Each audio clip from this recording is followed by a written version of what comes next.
county election officials. Frank LaRose, the state's top election official, says all 88 of Ohio's county election boards are ready to go with early voting in 2 weeks and the primary on May 3rd. But it's up to the Ohio legislature. So voters, candidates, stand by. They may choose to move the date into June or even into August. They may choose to have a bifurcated primary where there's a state legislative contest primary sometime in August and everything else happens in May. Again, that's entirely up to them. LaRose is not only the Secretary of State, he's on the Redistricting Commission. So far, it has not been able to satisfy an Ohio Supreme Court majority with its mapmaking. Now a mediator will be brought in.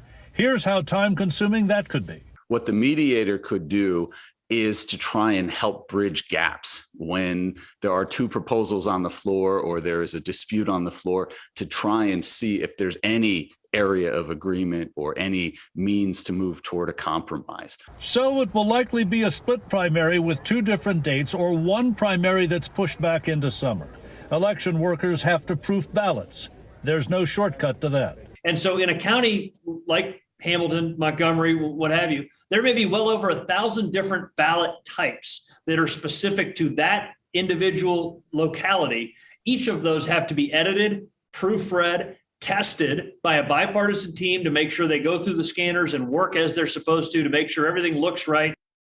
And LaRose tells us it is the General Assembly, not the Ohio Supreme Court, that has the authority to delay a primary. He says he's in close contact with State House leadership about that midweek deadline when he needs to know. Reporting live, John London, WLWT News 5.